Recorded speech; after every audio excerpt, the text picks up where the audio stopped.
चलिए जानते हैं दिन भर की सिलेक्टेड काम की बहुत ही महत्वपूर्ण सिलेक्टेड खबरों को सिर्फ और सिर्फ 10 मिनट में 50 बड़ी खबरों को। लेकिन वीडियो को आगे बढ़ने से पहले अगर आप लोगों ने हमारे चैनल को अब तक सब्सक्राइब नहीं किया तो सब्सक्राइब करके नीचे का बेल आइकन को जरूर प्रेस कीजिए।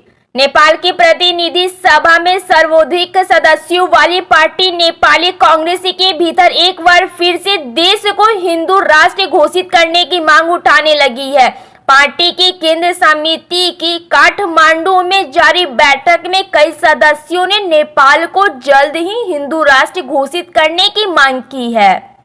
मानसून के बादल अगस्त के महीने में भी जमकर बरस रहे। कल 15 अगस्त को 78वां स्वतंत्र दिवस मनाया जाएगा और दिल्ली एनसीआर में स्वतंत्र दिवस समारोह की धूम रहेगी, लेकिन मौसम जश्न के रंग में भंग डालने को तैयार है। पंजाब के मुख्यमंत्री भगवत सिंह मान ने केंद्र के नेशनल हाईवे प्रोजेक्ट को लेकर केंद्रीय परिवहन मंत्री नितिन गडकरी को चिट्ठी से जवाब दिया है। सुप्रीम कोर्ट से सीएम अरविंद केजरीवाल को जमानत नहीं मिलने को लेकर एक सवाल के जवाब में आदमी पार्टी के राष्ट्रीय महासचिव संदीप पाठक ने बड़ा बयान दिया। उन्होंने कहा कि भारतीय जनता पार्टी किसी भी तरह से उन्हें जेल में रखना चाहती है। इसके पीछे बीजेपी की मानसिकता दिल्ली और पंजाब की जनता को प्रताड़ित करने की है। आप नेता संदीप पाठक ने कहा, हमें विश्वास है कि वो जेल से बाहर आएंगे क्योंकि सत्य को पराजित नहीं किया जा सकता। कांग्रेस अध्यक्ष मल्लिकार्जुन खड़गे ने बुधवार को मोदी सरकार पर जनसंपर्क के लिए कथित तौर पर भ्रामक रोजगार आंकड़ों का उपयोग करने का आरोप लगाते हुए आलोचना की है। खड़गे ने एक्स पर एक पोस्ट लिखी जिसमें उन्होंने मुंबई पुलिस को महिला सिपाही और महिला सिपाही इलाकों के 1257 पदों के लिए 1.11 लाख आवेदन प्राप्त हुए। स्वतंत्र दिवस के एक दिन पहले जम्मू कश्मीर के ढोडा में बुधवार को आतंकियों और सुरक्षा बलों के बीच भीषण मुठभेड़ हुई है। इस एनकाउंटर में सेना का एक अधिकारी शहीद हो गए हैं। बताया जा रहा है कि सुरक्षा बलों के हमलों में एक आतंकी भी घायल हुए हैं। पंजाब से एक बड़ी खबर सामने आ रही है। बागा से शिरोमणि अकाली दल एसएडी के विधायक डॉक्टर सुखविंदर सिंह सुक्खू बुधवार को आम आदमी पार्टी में शामिल हो गए हैं। कांग्रेस ने बुधवार को अदानी मामलों में संयुक्त संसदीय समिति जेपीसी की मांग को दोहराया। पार्टी ने गुजरात सरकार पर राज्य के बंदरगाह क्षेत्र पर एकाधिकार सुनिश्चित करने के लिए अदानी पोर्ट्स की मदद करने का आरोप लगाया। अहमदाबाद में आयोजित तिरंगा यात्रा को रवाना करने से पहले मुख्यमंत्री भूपेंद्र पटेल ने संबोधन दिया। उन्होंने कहा कि प्रधानमंत्री नरेंद्र मोदी ने हर घर तिरंगा अभियान के तहत तिरंगा यात्रा की प्रेरणा दी है। उद्धव ठाकरे के खिलाफ राज ठाकरे अब ज्यादा खुलकर सामने आ गए हैं। राज ठाकरे की पार्टी महाराष्ट्र नवनिर्माण सेना के कार्यकर्ता नए सिरे से सड़क पर उत्साह मचाने लगे हैं और ध्यान देने वाली बात तो यह है कि एमएनएस कार्यकर्ताओं को राज ठाकरे का खुला सपोर्ट भी मिल रहा है। उत्तर प्रदेश की सियासत में समाजवादी पार्टी और भारतीय जनता पार्टी के बीच जमकर आरोप प्रत्यारोप लगाए जा रहे। इसी बीच सपा अध्यक्ष अखिलेश यादव ने एक बार फिर से बीजेपी के अंदरूनी घमासान को लेकर निशाना साधा। सपा अध्यक्ष ने सवाल किया है कि जो अंदर खाने में खटपट चल रही थी वो खत्म हो गई है या फिर उस मामले को दबा दिया गया है।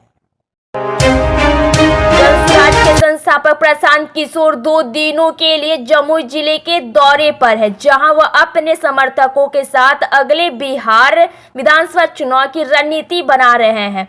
इस दौरान प्रेस कॉन्फ्रेंस कर प्रशांत किशोर ने सवालों का जवाब देते हुए कहा कि जनसुराज की बढ़ती मजबूती से आरजेडी परेशान है। मध्य प्रदेश में स्वतंत्र दिवस समारोह को लेकर सरकार ने फैसला लिया है कि 15 अगस्त 2024 को प्रदेश के मुख्यमंत्री, उप मुख्यमंत्री और मंत्री 30 अलग अलग जिलों में ध्वजारोहण करेंगे। उत्तर प्रदेश में 10 सीटों पर होने वाले उपचुनाव के लिए एनडीए में सीटों के बंटवारे पर सस्पेंस खत्म होते नजर आ रहा है। राज्य में 10 सीटों पर उपचुनाव होने वाला है। हालांकि अभी तक चुनाव का ऐलान नहीं हुआ है। भाजपा में कोलकाता के आरजीकर मेडिकल कॉलेज में हुई डॉक्टर की हत्या दुष्कर्म के मामले में बंगाल की ममता बनर्जी सरकार पर तीखा हमला बोला। भाजपा ने आरोप लगाया है कि बंगाल में आरोपियों को बचाया जा रहा है।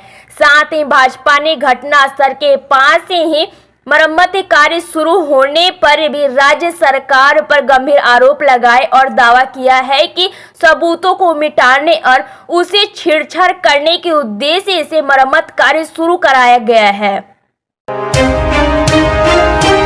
दिल्ली के मुख्यमंत्री अरविंद केजरीवाल को राहत के लिए और इंतजार करना होगा। उनकी याचिका पर सुप्रीम कोर्ट में बुधवार को सुनवाई टल गई है। राज्य में संगठनात्मक बैठक के बाद कांग्रेस के पूर्व जोन के प्रभारी राजेश तिवारी ने पार्टी की इच्छा और मंशा भी जता दी। उन्होंने कहा कि जिन 10 सीटों पर उपचुनाव होने हैं उनमें से 5 सीटों पर 2022 के विधानसभा चुनाव में समाजवादी पार्टी की जीत दर्ज की थी। वह अपनी जीती सीटों पर उपचुनाव लड़े, जबकि 5 अन्य सीटों उसे कांग्रेस के लिए छोड़ देनी चाहिए।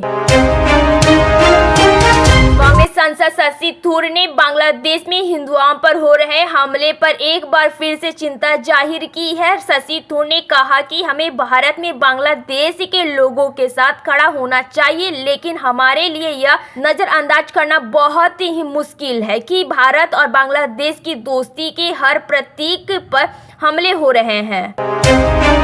प्रधानमंत्री नरेंद्र मोदी 15 अगस्त स्वतंत्रता दिवस को पेरिस ओलंपिक्स में भाग लेने गए भारतीय एथलीट के दल से मुलाकात करेंगे। भारतीय ओलंपिक दल को लाल किले पर आने का न्योता भेजा जा चुका है।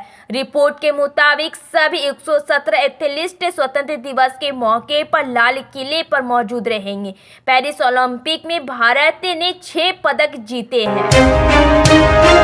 अरुणाचल प्रदेश के मुख्यमंत्री पेमा खांडू ने एक वीडियो ट्वीट कर बताया कि हर घर तिरंगा अभियान के तहत राज्य के सेपा में 600 फीट लंबी तिरंगा यात्रा निकाली गई।